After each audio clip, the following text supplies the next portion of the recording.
works in the nearby vicinity and reduce community disruption. I encourage those watching to download this report to check the status of projects you are curious about to know where they're at.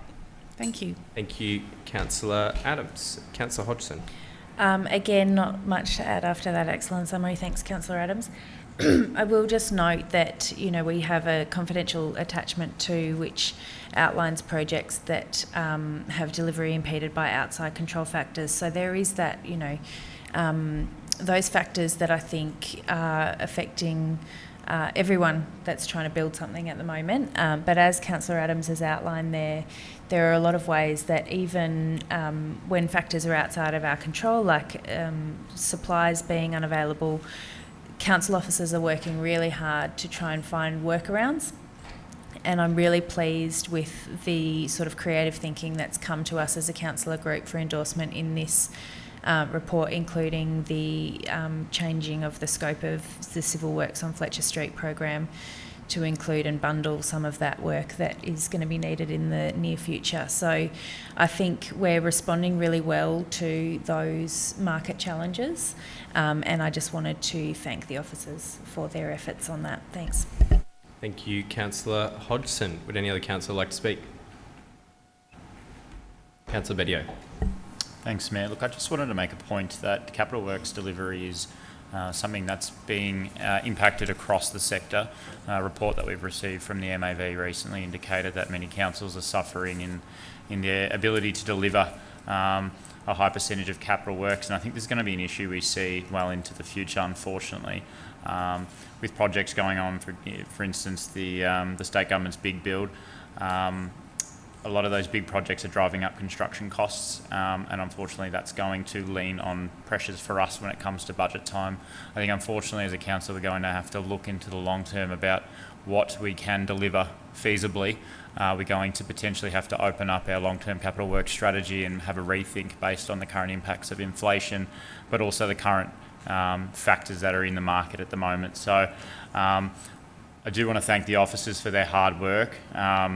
Obviously there is some elements of disappointment in delivery, and the community feeds that feedback back to us, but I do want to assure the community that our officers are working very diligently and very hard to deliver these projects. But unfortunately we're battling, much like the rest of the sector, significant forces against us. So again, I want to thank the officers for their hard work, and especially in putting this report together. Thank you, Councillor Bedio. Would any other councillor like to speak? I will put that to the vote. Councillor Burton. Please. I'll support this. Microphone. Sorry, it's late. It's always really interesting to see all of the things that we mark as on completed, on track, or off track. One thing that, and apologies, I'm just scrolling, trying to fill in a couple of seconds. One thing that that hasn't worked, that has been marked as completed, is unfortunately the umbrellas, the Nidri umbrellas.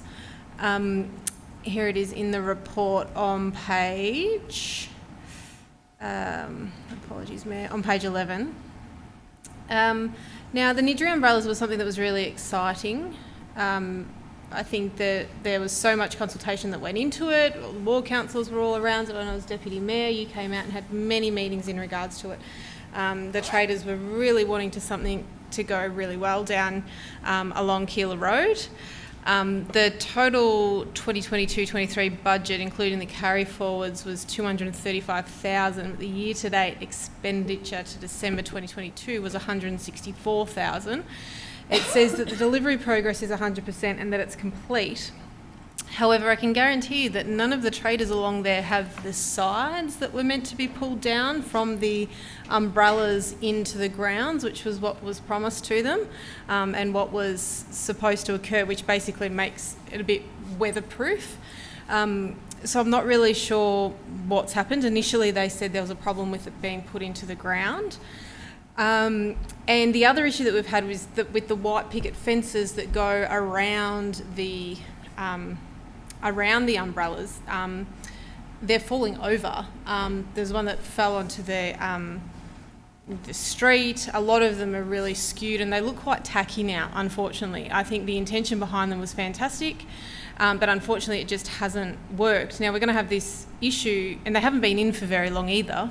We're going to have this issue where we either basically remove everything or we put some money into invest to actually fix the slight mess that's going down there.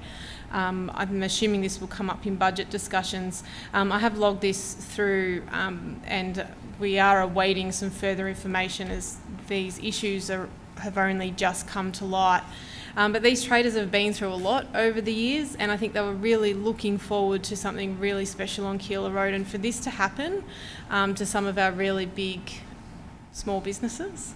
It's just disappointing, and for it not to be reflected in the report, I'm not really sure why that's the case. So overall, it's such a small bit in such a big report, so I'll still support the recommendation. But I do hope that the Nidri umbrellas are looked at and fixed, because they should be a real asset to our community. Thanks. Thank you, Councillor Byrne. Would any other councillor like to speak? As there has been some dissent, I will ask Councillor Adams whether she would like to close. No? I will put that to the vote. All those in favour? That's carried unanimously. And we now move on to item 10 on the agenda, notices of motion. And councillors, we have one listed on tonight's agenda. 10.1, I call on Councillor Isa to present her notice of motion titled Notice of Motion number 2023/16, Maintenance Issues, Vic Track Land from Newmarket to Ascot Vale Stations. Sorry, Mayor. Oh, sorry, Councillor Isa, before you...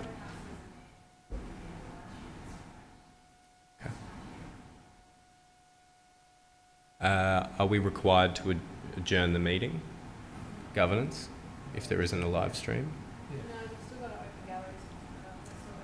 I'm not sure.